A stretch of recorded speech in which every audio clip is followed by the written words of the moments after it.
السلام علیکم ورحمۃ اللہ وبرکاتہ۔ بسم اللہ الرحمن الرحیم وبہ نستعین وصلی اللہ علی نبینا محمد وعلی آلہ وصحبہ اجمعین، اما بعد، اعوذ باللہ من الشیطان الرجیم۔ ان تبدوا خیرا او تخفوہ او تعفوا عن سوء فإن اللہ کان عفوا قدیرا۔ محترم حضرات، یہ آیت کریمہ جو بھی آپ کے سامنے تلاوت کی گئی،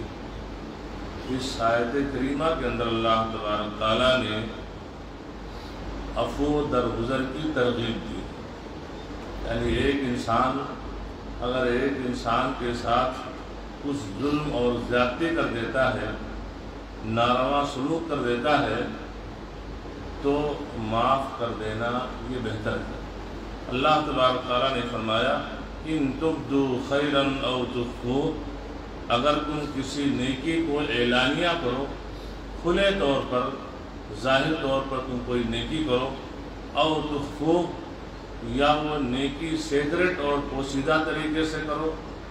او تعفوا عن سوء یا کسی برائی سے درگزر کر دو۔ کوئی برائی ہے، کوئی آپ کی شان کے خلاف کوئی کام ہوا، اس پر آپ درگزر کر دو، فإن اللہ کان عفوا قدیرا، یقیناً اللہ تعالیٰ پوری معافی کرنے والا ہے اور پوری قدرت والا ہے۔ تو یہاں پر اللہ تعالیٰ نے اس چیز کو بتایا کہ انسان کوئی نیکی جو کھلے طور پر کر رہا ہے، وہ نیکی ظاہر ہے، دکھ رہی ہے، یا وہ نیکی یا وہ نیک کام سیکرٹ اور پوشیدہ طریقے سے کر رہا ہے، یا یہ ہے کسی ظلم زیادتی کو معاف کر دے رہا ہے، ان تمام چیزوں کا علم اللہ تعالیٰ کو ہے ہی۔ اخیر میں اللہ تعالیٰ نے فرمایا کہ اللہ تبارک تعالیٰ معاف کرنے والا ہے اور اللہ تعالیٰ قدیر ہے، قدرت والا ہے۔ تو یہ ترغیب دی گئی ہے عفو درگزر کرنے کی، یعنی اگرچہ ظالم کا شکوہ یا اس کے حق میں بد دعا جائز ہے۔ ایک انسان ظلم کر رہا ہے اور ایک دوسرا انسان جو مظلوم ہے، اس کی شکایت ایسے انسان سے کر سکتا ہے کہ جہاں اس کو اس کے ظلم سے روکا جائے، یا یہ ہے کہ انسان اس ظالم انسان کے حق میں بد دعا بھی کر سکتا ہے، لیکن عفو درگزر سے کام لینا یہ بہتر ہے۔ کیوں؟ اس لیے کہ اللہ تعالیٰ قدیر ہے، اللہ تعالیٰ قدرت رکھنے والا ہے، لیکن قدرت رکھنے کے باوجود اللہ تعالیٰ معاف کرنے والا بھی ہے۔ ایک انسان جب اللہ کی جناب میں کوئی کوتاہی کرتا ہے، کوئی گناہ کرتا ہے، کسی ظلم کا ارتکاب کرتا ہے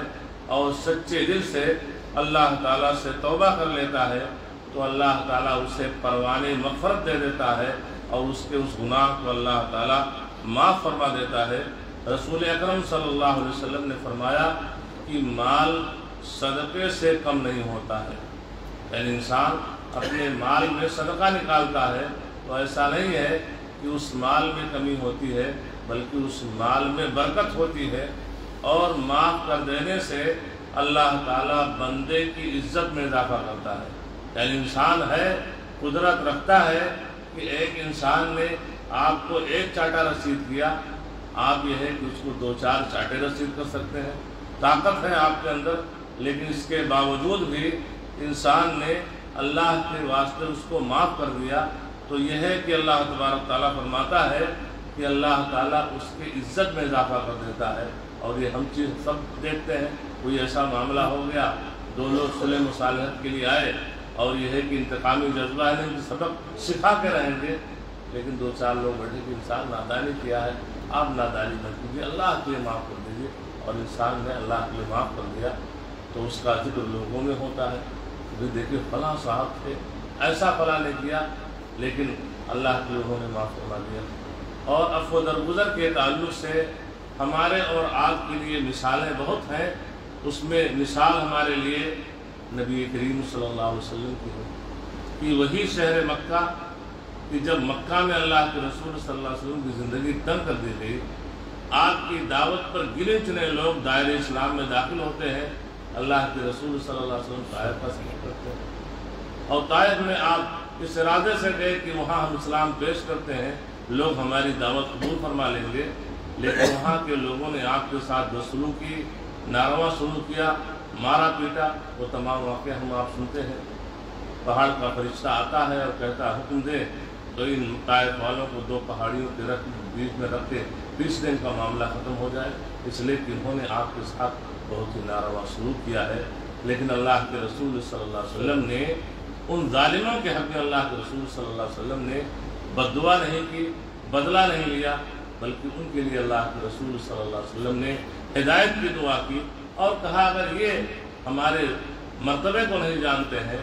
تو کوئی بات نہیں، لیکن مجھے امید ہے کہ ان کی آنے والی نسلیں دائرۂ اسلام میں داخل ہو جائیں گی۔ اور معاملہ ہی ہوا۔ تو ظالم سے نہ لیا ظلم کا بدلہ بھی کسی وقت، مارا بھی تو اخلاق کی تلوار سے مارا۔ وہی اللہ کے رسول صلی اللہ علیہ وسلم مکہ میں زندگی جب آپ کے اوپر تنگ کر دی گئی، آپ کو شیب ابی طالب اور آپ کے صحابہ کرام کو 3 سال تک قید و بند کی زندگی گزارنی پڑی،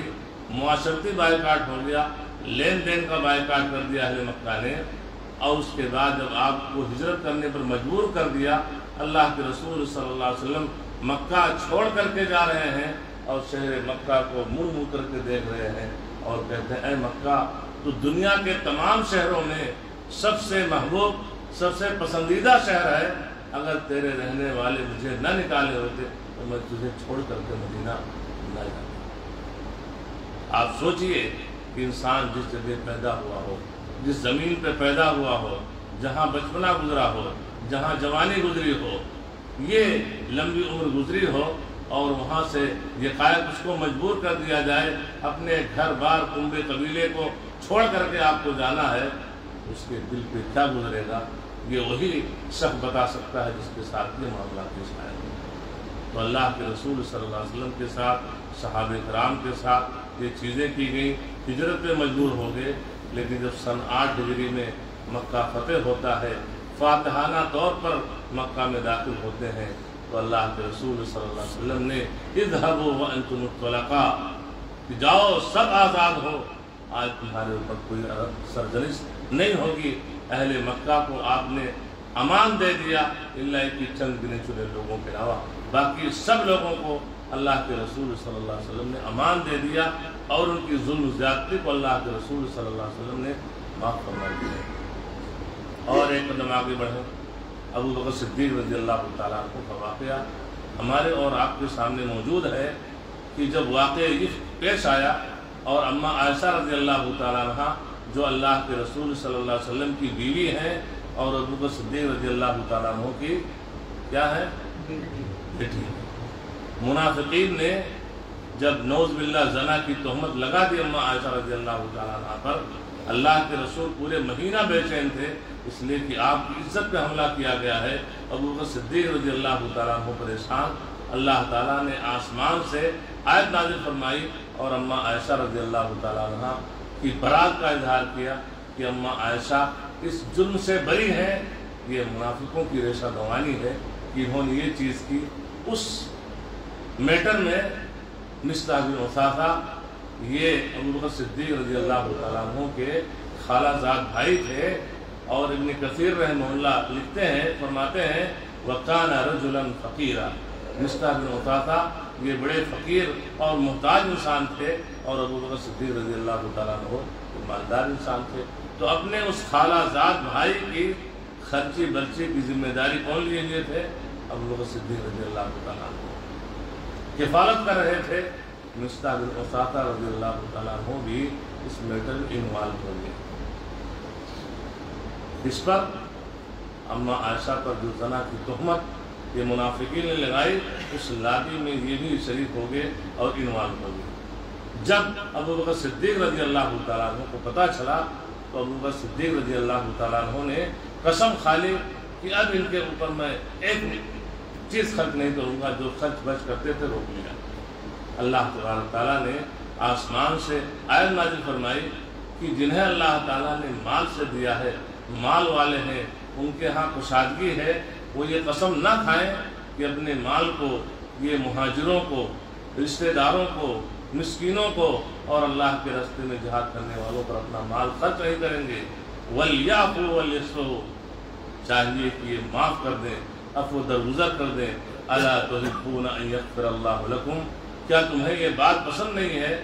کہ اللہ تعالیٰ تمہارے گناہوں کو معاف فرما دے؟ جب یہ آیت نازل ہوئی، ابوبکر صدیق رضی اللہ تعالیٰ عنہ فرماتے ہیں بھلا کیوں نہیں مجھے پسند ہے کہ اللہ تعالیٰ میرے گناہوں کو معاف فرما دے۔ اور پھر ابوبکر صدیق رضی اللہ تعالیٰ عنہ نے اپنے قسم کا کفارہ ادا کیا، اور وہ خرچ بد، وہ رشتہ ناتا جو مصطح بن وثاثہ کا اس سے پہلے تھا، وہ معاملہ آپ نے جاری رکھا۔ تو آپ سوچئے کہ کسی کی بیٹی کی عزت پر حملہ کر دیا جائے، بہن کی عزت پہ حملہ کر دیا جائے، وہ انسان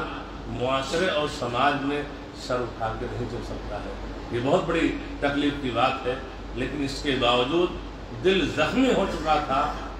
لیکن اس کے باوجود بھی ابوبکر صدیق رضی اللہ تعالیٰ عنہ نے اپنے خالہ زاد بھائی کو